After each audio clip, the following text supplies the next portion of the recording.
vrai petit 4x4 la 400.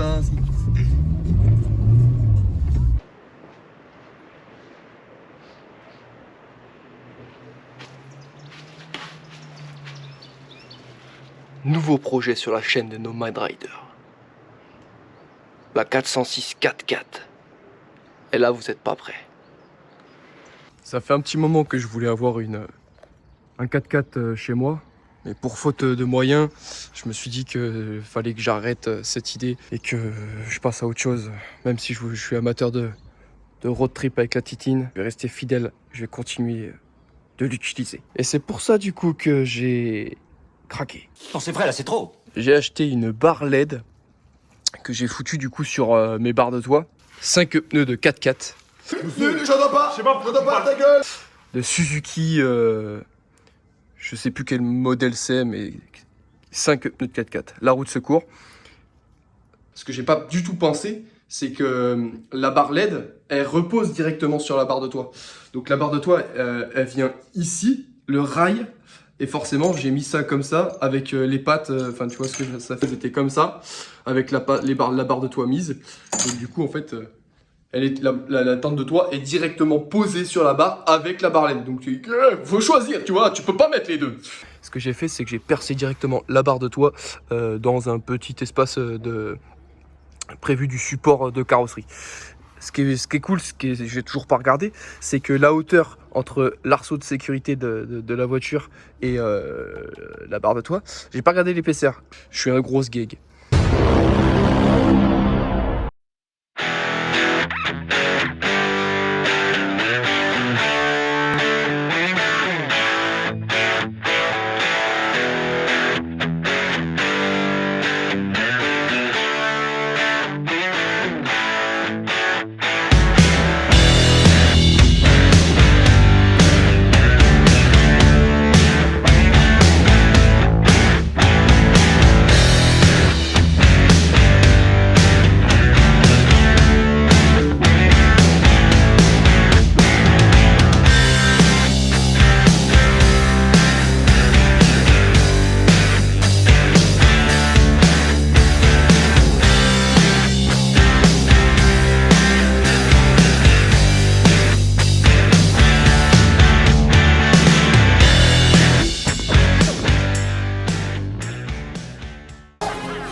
Ça passe tout juste avec les garde-boue de chaque côté.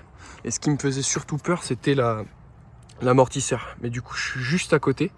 Donc normalement, quand je prendrai des dodanes ou que j'irai faire un peu de chemin, l'amortisseur ne touchera pas le pneu. Ça, c'est le bouton qui va permettre de l'activer.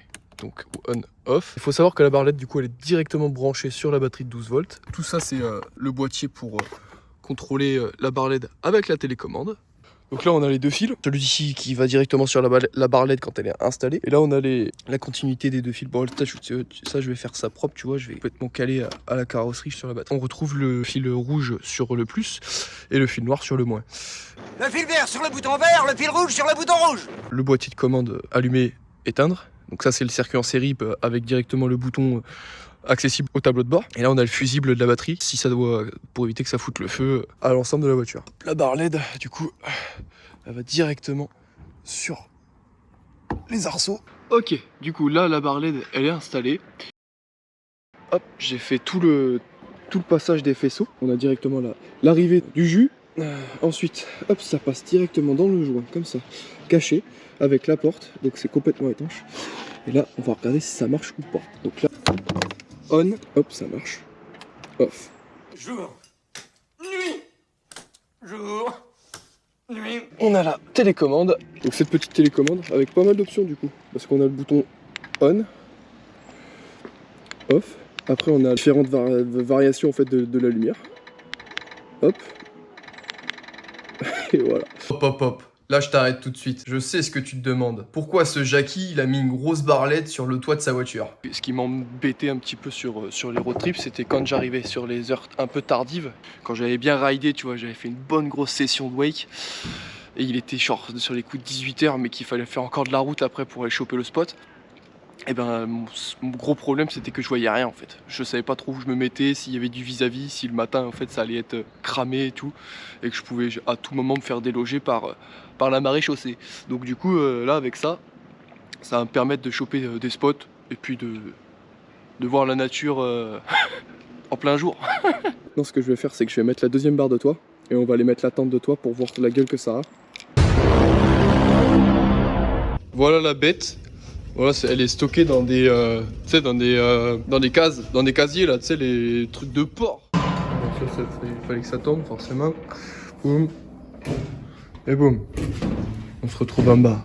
Et voilà. Bon, la tente de toile, elle a été, c'est bon, je viens de la mettre. D'accord. Les quatre écrous à chaque machin là. J'avais trop peur que ça passe pas avec la barre LED. Au final, ça passe, mais à un poil de cul. Hop. Donc du coup, je peux quand même la tourner en fonction de comment je suis. Je vais virer cette antenne de chiottes là. Et puis voilà, une vraie petite tête de baroudeuse. Il manque encore les pneus de 4x4. Les 4x4 sont montés, mise en situation de la 406 4x4. Hop, bon, on va voir vite fait comment la 406 elle se comporte, parce que franchement, ça c'est un chemin que j'ai toujours l'habitude de prendre. Wow, elle en chie pas du tout par rapport aux autres fois, parce que j'ai des pneus 4 saisons de base, et là c'est incroyable comment elle galère pas du tout avec ces 4x4. Elle a pas trop de tenue de route parce que c'est vraiment pas une 4 roues motrices, et puis qu'il n'y a pas de blocage de différentiel sur les roues motrices, mais c'est quand même fou. La barre LED allumée avec les feux, et là je suis encore en croisement, tu vois, il n'y a pas les pleins phares avec. Et j'ai mis les gros pneus de 4x4. Bon, ça va pas beaucoup se voir, j'ai fait un peu de chemin et surtout une rando de 4 heures aujourd'hui. Donc du coup je me suis permis de m'installer ici pour faire le petit cassoulet. Hey Tao, toi aussi t'as faim, mais j'ai pas pris tes croquettes, j'ai oublié. Donc du coup t'attends un petit peu. L'attente de toi et tout. Par contre il y a un délire que j'avais pas pris en compte, c'est que je consomme vachement plus avec les pneus 4x4. Donc je suis à 15 litres au 100 sur l'autoroute à 130. Et sur les routes de campagne je suis autour des 9-10 litres au 100. Parce qu'il y a ça aussi, puis il y a ça aussi, donc ça fait une belle prise au vent. Feu de croisement LED, donc déjà ça éclaire pas mal. Plein phare, bon ils sont encore en jaune les pleins phares. Et là, la barre LED, franchement c'est pas mal du tout, parce que ce qui est bien c'est que ça éclaire aussi sur les côtés là, ça c'est vraiment stylé.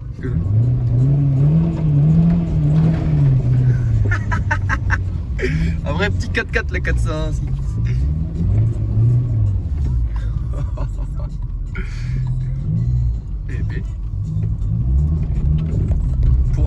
Peu opération corsée, enfin opération corsée, il est habitué à prendre, mais pas aussi gras, je le monte pas aussi gras ce chemin. Et là franchement la voiture elle se comporte mais trop bien. Wow. Heureusement qu'il y a de la garde au sol. Putain.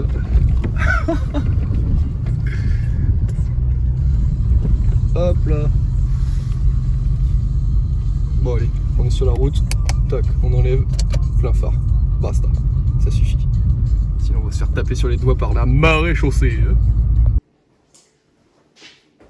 Bon, faisons un point sur la situation. La 406 du coup, elle a une belle gueule de 4x4. 4x4 baroudeuse, hein. Content parce que les pneus 4x4 se marient bien avec la voiture. Ça fait pas trop visible pour l'instant, qu'il n'y aura pas trop de problèmes en cas de contrôle avec la marée chaussée. Ça reste encore pas trop visible. Celui qui connaît verra que c'est des pneus 4x4. Celui qui connaît pas, ça va passer comme ça. Avec la tente de toit plus la barre LED, elle a vraiment une gueule de baroudeuse, j'aime beaucoup. Le fait que ça soit pas une 4 roues motrices et qu'il n'y ait pas de blocage de différentiel, blocage de pont et tout ça, comme un 4x4 quoi, ça reste une voiture lambda avec des plus gros pneus. Mais bon, pour la gueule, je suis content. Petit point, c'est que ça va être un petit peu plus coûteux avec la voiture parce qu'elle consomme vachement plus avec les pneus de 4x4, plus la prise au vent avec la barre LED. Non, ça va être refaire juste les faisceaux de la barre LED. Dans le joint en fait il y a de l'eau qui s'est mis et j'ai des faux contacts. J'ai aperçu que ça a commencé un petit peu à rouiller. Il va falloir que je refasse ça et que j'étanchéifie tout ça. Parce qu'en plus on arrive sur la période hivernale, donc ça pue un peu du cul. Je suis un peu déçu parce que j'aurais bien aimé faire une seule et même vidéo sur le projet 406 4x4. J'ai encore des cales pour la surélevée à rajouter et j'ai encore des cales d'élargissement pour que la voiture elle ait vraiment une gueule de baroudeuse. Éventuellement mettre des plus gros pneus encore. Ça va être un budget que j'ai pas encore trop calculé. Là j'ai la voiture qui commence à mettre des signes de fatigue sur l'embrayage, donc ça va me coûter encore quelques sous. Ça va me permettre avec mon pote mécano de tout démonter, la boîte de vitesse et tout ça. regarder si la voiture elle est plutôt saine et puis faire un diagnostic général sur l'état du moteur. Elle a 220 000 km au compteur. Avec ma team, on attend avec impatience les premiers centimètres de neige pour qu'on aille tester la 406 avec le 4x4. Je pense que ça pourrait faire quelque chose de pas trop mal. J'ai pas mis la tente pour rien sur le toit. Vous allez voir ça sur la prochaine vidéo. J'espère que la vidéo du coup elle vous aura plu. N'hésitez pas à venir en commentaire pour peut-être donner des conseils, des points de vue sur la vidéo et sur le projet 4x4. Sur ce, je vous dis à une prochaine vidéo. La bise. Et la butée d'embrayage, je pense qu'elle est pas en bon état là. Elle nous a fait des petites frayeurs là. Elle va pas tarder à sauter. Donc ça m'embête un petit peu. Ça va être des frais qui n'étaient pas prévus sur la voiture. Et je pense que la monnaie elle va manquer.